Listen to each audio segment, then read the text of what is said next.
Happy morning. ఇది Pendurthi polytechnic college అండి, government college. చాలా విశాలమైన వాతావరణంలో ఈ మామిడి తోట మధ్యలో మంచి బిల్డింగ్లు, ల్యాబ్సు,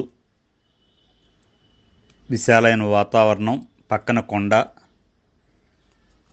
ఈ ఈ విశాఖపట్నం సిటీలో ఇంత విశాలమైన వాతావరణం కలిగిన కాలేజ్ ఉండటం స్టూడెంట్స్కి అదృష్టం అండి. చూస్తున్నారు కదా, టోటల్గా ఇదంతా కూడా అపార్ట్మెంట్ కల్చరు వగైరా ఉండదు. ఈ స్థలం కూడా చాలా వాల్యూ కలిగిన ఏరియాలో ఇంత విశాలంగా ఉండటం మీ అదృష్టం. ముఖ్యంగా స్టూడెంట్స్ ఏంటంటే, మంచి ప్రిన్సిపల్ గారు, మంచి ఫ్యాకల్టీ, మంచి ల్యాబ్సు, ప్రముఖులు ఏర్పాటు చేయడం జరిగింది. మీరు 10th క్లాస్ కంప్లీట్ చేసుకుని పాలిటెక్నిక్లో జాయిన్ అయ్యారు. యూత్, మీకు స్వేచ్ఛ వచ్చింది ఇప్పుడే. ఈ టెక్నికల్ కోర్సు 3 సంవత్సరాల పాటు జాగ్రత్తగా ఫ్యాకల్టీ చెప్పింది వింటూ, ఆ ల్యాబ్స్ అవి మీరు చేస్తూ టెక్స్ట్ బుక్ని ఫాలో అయినట్లయితే మీకు సబ్జెక్ట్ మీద గట్టి పట్టు వస్తుంది. బాగా ఇంటెలిజెంట్ అనుకోండి, వాళ్ళు కొంచెం ర్యాంక్స్ కానీ అన్ని రకాలుగానే బాగుంటాయి. ఒక మిడిల్ క్లాస్ కామన్ స్టూడెంట్ అయినా సిస్టమేటిక్గా మనం ఇది వినటం వలన ఆటోమేటిక్గా మీకు మీరే స్టడీని డెవలప్ చేసుకోగలుగుతారు. మీరు తెలుసు కానీ తెలియక కానీ ఈ పాలిటెక్నిక్లో ఈ టెక్నికల్ కోర్సులో మీరు జాయిన్ అవటం మీ అదృష్టం. మీరు కాకుండా ఇంకెంతోమంది స్టూడెంట్స్ కూడా ఈ రకంగా సీటు రాలేదు, మిస్ అయ్యాము, మేము ఇంటర్మీడియట్లోకి వెళ్ళాము అనుకునే వాళ్ళు కూడా ఉంటారు. మీరు ఈ టెక్నికల్ కోర్స్ మీకులో సీట్ రావటం ఫ్రెషర్గా మీకు అదృష్టం ఇదండి. ఈ వాల్యుబుల్ అయిన టయాన్ని మీరు ఉపయోగించుకోవటం వలన భవిష్యత్తు ఉంటుంది. కాలేజ్ ఇక్కడే ఉంటుంది, ఫ్యాకల్టీ ఇక్కడే ఉంటారు. మాలాంటి పెద్దవాళ్ళం ఏదో చెప్తూ ఉంటాం మీకు. మేము ఎలా ఉన్నా మీరు కెరియర్లో సుమారుగా ఎంతో 16-17 ఏళ్ళు ఉండొచ్చు మీ అందరి వయసు. మీరు ఈ 3 సంవత్సరాలు మీరు ఇంజనీరింగ్ చేస్తే ఇంకొక 3 సంవత్సరాలు, 6 సంవత్సరాలు ఏదన్నా జాబ్ వగైరా ట్రై చేయడానికి ఇంకొక 1-2 సంవత్సరాలు ఏదన్నా ఇంకొంచెం అదనంగా మీరు ఏదైనా చేస్తే ఒక 8 సంవత్సరాల పాటు దీని మీద హైయర్ స్టడీస్ వెళ్తే ఒక 8 years, లేదు మీరు పాలిటెక్నిక్తోనే ఆప్ చేద్దాం అనుకుంటే 3 ఏళ్ళు. ఇలా మీరు కొద్దిగా దీన్ని టైం కేటాయించి ఇచ్చేయటం వలన ఒక 40 సంవత్సరాలకి మీరు హ్యాపీగా మీరు లైఫ్లో లీడ్ అవ్వగలుగుతారు. అది ఏ రకంగా అనేది మీ చేతిలోనే ఉంది. ఏ స్థాయిలో మీ కెరియర్ని మీరు డెవలప్ చేసుకోగలుగుతున్నారు, నాలెడ్జ్ పర్సన్గా డెవలప్ చేసుకోగలుగుతారు.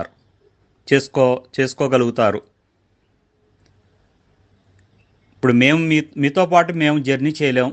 మీ పేరెంట్స్ కూడా కొంతవరకు మీరు చేపట్టుకుని నడిపిస్తారు. తర్వాత మళ్ళీ వాళ్ళు పెద్దవాళ్ళు అవుతారు.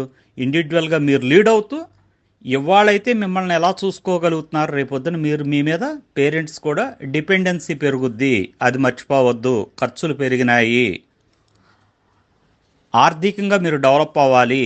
ఆర్థికంగా డెవలప్ అవ్వాలి అంటే మీకేంటి, మీరు నేర్చుకునేది చదువుతున్నారు, టెక్నికల్ నాలెడ్జ్ సంపాదించాలి, మంచి జాబ్ కొడతారా, లేదు మీరు అనుభవించి మీరు దీంట్లో నాలెడ్జ్ సంపాదించి మీరేమైనా బిజినెస్ మ్యాన్గా డెవలప్ అవ్వగలుగుతారా, లేదు మీ టైం బాగుండి ఒక మంచి ఆర్గనైజేషన్లో ఏదన్నా కంపెనీలు వగైరా ఉంటే వాళ్ళ పిల్లలు కూడా ఫారెన్ వెళ్తున్నారు, అటువంటి వాళ్ళ దాంట్లో మీరు పడి మీరు మంచి జాగ్రత్తగా అన్ని రకాలుగాను నిబద్ధతతో ఉంటే మీరేమన్నా దాంట్లో షేర్ పార్ట్నర్గా అవ్వగలుగుతారా అనేది లైఫ్ ఎలా ఉంటుందో మనం చెప్పలేము. ఇప్పుడు ఉన్న టయాన్ని మీరు జాగ్రత్తగా చదవటం, ల్యాబ్స్ అవగాహన చేసుకోవటం, టెక్స్ట్ బుక్లను తిరిగేసి అంటే టెక్స్ట్ బుక్లను మీరు చదువుతూ నాలెడ్జ్ని డెవలప్ చేసుకోవటం, క్రమశిక్షణగా మీరు ఉండగలిగినట్లయితే మాట్లాడే విధానం కూడా ఇంపార్టెంట్. చూస్తూ ఉంటాం, స్టూడెంట్స్ వెళ్తూ ఉంటారు, మేము కూడా మీ స్థాయి నుంచి వచ్చిన వాళ్ళమే. కానీ ఏంటంటే ఏ టైంలో చేయాల్సిన పనులు ఆ టైంలో చేయాలి. మాట్లాడే విధానం, ఒక స్టూడెంట్ అన్నప్పుడు మీరు ఒక 10 సంవత్సరాల పాటు మీరు చదువుకుని పాలిటెక్నిక్ కాలేజ్కి వచ్చారు. మాట్లాడే విధానం ఎలా ఉండాలి? ఎడ్యుకేటెడ్గా ఉండాలి. ఇవాళ గీతలు కాసుకునే వాళ్ళు కూడా ఎడ్యుకేటెడ్ని చూసి ఆ రకంగా డెవలప్ అవ్వాలని వాళ్ళు మాట్లాడే విధానం వాళ్ళు చేంజ్ చేసుకుంటున్నారు. కానీ కొంతమంది పిల్లలు ఏమవుతున్నారంటే రివర్స్లో మాట్లాడుతున్నారు. ఆ లాంగ్వేజ్, మనం పబ్లిక్లో ఉంటున్నాం కాబట్టి మాట్లాడే విధానం మనం ఎలా మాట్లాడుతున్నాం, బూతులు మాట్లాడాల్సిన అవసరం మీకు లేదు. అది మీరేమవుతుందంటే క్రమేపీ అది ఒక లాంగ్వేజ్గా క్రియేట్ చేసుకున్నారు. మేము వింటూనే ఉంటాం, షాప్స్ దగ్గర కానీ, మీరు కాలేజ్కి వెళ్ళేటప్పుడు కానీ, ఎక్కడ స్టే చేసేటప్పుడు కానీ కొంతమంది పిల్లలు మాట్లాడే మాటలు పక్కన సొసైటీ వింటున్నారు అనేది కాకుండా చాలా పెద్దగా మాట్లాడకూడని పదాలు మాట్లాడుతున్నారు. అది తప్పు, మార్చుకోవాలి. మీరు ఎడ్యుకేటెడ్, మీకు తగ్గట్టుగా మీరు మాట్లాడాలి. అసలు బూతులు ఎందుకు వస్తాయి? ఫ్యామిలీలో ఏదన్నా, లైఫ్లో ఏదన్నా ఇబ్బంది పడి ఒక ఫ్రస్ట్రేషన్ గురైనప్పుడు ఎప్పుడన్నా వాళ్ళు వాడుతూ ఉంటారు, ఆ ఒత్తిడిలో వాడతారు వాళ్ళు కూడా. కాబట్టి ఏంటంటే మనం మాట్లాడే విధానం మార్చుకోవాలి, క్లాసులు అటెండ్ అవ్వాలి. దానికి మీదంతా కూడా ఇది ఒక నేర్చుకుంటూ ఒక ట్రైనింగ్ లాంటిది. రేపొద్దున మీరు భవిష్యత్తుకి మీరు ప్రాథమికంగా మీరు ఒక step by step motivation, knowledge అన్నీ నేర్చుకుని మీరు ముందుకెళ్ళటం వలన మీకు బంగారు భవిష్యత్తు ఉంటుంది. ఆడపిల్లలు మగపిల్లలు తేడా లేదు, ఎర్నింగ్ ఇద్దరూ సంపాదిస్తున్నారు. ఎప్పుడైనా మీరు ఒక పార్ట్నర్ అవ్వాల్సిందే, మగపిల్లడైనా ఆడపిల్ల అయినా. అప్ అండ్ డౌన్స్ ఎవరన్నా వచ్చినప్పుడు ఒకరికొకరు సపోర్ట్ ఉంటుంది.